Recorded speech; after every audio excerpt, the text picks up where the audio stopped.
नाव सांगा, तुमचं पद सांगा आणि अजून नमस्कार, मी प्रकाश लामकडे, पुणे जिल्हा आम आदमी पार्टीचा संघटक. या ठिकाणी मंचर उपजिल्हा रुग्णालयात गेले 2 वर्षापासून MD मेडिसिन डॉक्टर नाही आणि विविध विषयांवर आम्ही वारंवार पत्रव्यवहार करून देखील या ठिकाणी वैद्यकीय प्रशासनात कोणतीही सुधारणा केली गेलेली नाही. त्यामुळे आम्ही या ठिकाणी सरकारचं आणि संबंधित प्रशासनाचं लक्ष वेधण्यासाठी लाक्षणिक उपोषण करण्यासाठी या ठिकाणी सलीम बशीर इनामदार आणि मी प्रकाश लामकडे आम्ही आम आदमी पार्टीच्या वतीने या ठिकाणी लाक्षणिक उपोषणासाठी बसलेलो आहोत. त्यामध्ये आमची प्रामुख्याने काय मागण्या आहेत. त्यामध्ये पहिली मागणी अशी आहे की MD मेडिसिन डॉक्टर या ठिकाणी नाही आहेत. संबंधित रुग्णालयाला आम्ही वारंवार पत्रव्यवहार करून देखील या ठिकाणी कुठल्याही प्रकारची त्यावर कार्यवाही झालेली नाही. त्यामध्ये 2 नंबरचा विषय असा आहे, रुग्णांना जाणीवपूर्वक औषधं नसल्याचे सांगण्यात येते व त्यांना खाजगी रुग्णालयात पाठवण्यात येते. मग जर रुग्णांना खाजगी रुग्णालयातच पाठवायचे तर सरकारचा किंवा सर्वसामान्य जनतेच्या कष्टाच्या पैशातून जो टॅक्स भरला जातो त्यातून एवढी मोठाले हॉस्पिटल उभारण्याची काहीच गरज नाही आहे असं मला या ठिकाणी नमूद. आणि त्यामध्ये कधी म्हणण्यापेक्षा बऱ्याचशा वेळा असं घडून आलेलं आहे की संबंधित डॉक्टर त्या ठिकाणी नसतात आणि लहान मुलांना उपचारासाठी खाजगी रुग्णालयामध्ये नेहमीच पाठवलं जातं.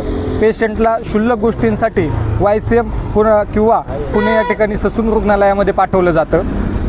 त्यानंतर रक्तलघवी सारख्या तपासण्या ह्या बाहेरील खाजगी लॅबमध्ये कराव्या लागतात. ही अतिशय शोकांतिका या ठिकाणी म्हणावी लागेल. त्यानंतर रुग्णालयाच्या परिसरातील असणाऱ्या रुग्णवाहिका यांची RTOच्या मार्फत तपासणी करण्यात यावी, ही देखील आमची त्या ठिकाणी मागणी आहे.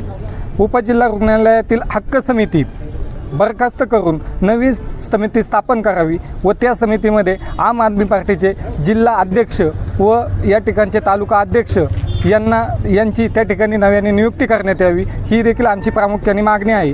सुविधा नसल्याकारणाने रुग्णांना जीव वाचवण्याकरता खाजगी रुग्णालयामध्ये जावं लागतं आणि मग जर आपण सांगतो की भारताचं उज्ज्वल भविष्याकडे वाटचाल आहे तर मग हा नुसता भिंतींचाच विकास आहे का? त्यामध्ये असणाऱ्या आरोग्य सुविधा कुठे आहेत? आणि या प्रश्नांकडे लक्ष वेधण्यासाठी आम्ही आमच्या पक्षाच्या मार्फत या ठिकाणी लाक्षणिक काम या ठिकाणी करत आहोत आणि यापुढील काळामध्ये देखील आम आदमी पार्टी सर्वसामान्य जनतेच्या प्रश्नांबाबत, मग त्यामध्ये आरोग्य असेल, शिक्षण असेल किंवा रस्ते असेल, यामध्ये भरीव काम करताना आपणास पाहायला मिळेल अशी आशा व्यक्त करतो. लाक्षणिक उपोषण करू नये जर कारवाई झाली नाही, मागण्या मान्य नाही झाल्या, पुढचं पाऊल काय? मग त्यानंतर आम्ही आता ज्या वेळेला चर्चा होईल त्या चर्चेमध्ये असं जर निष्पन्न झालं की कारवाई झाली नाही तर त्यानंतर आम्ही या ठिकाणी आमरण उपोषण करणार आहोत. तुमचा फ्लॅट, घर, बंगला, व्यापारी गाडे, दुकान, जागा, शेतजमीन, प्लॉट्स विकायचे आहेत का? विकायचे असतील तर आजच आमच्याशी संपर्क साधा.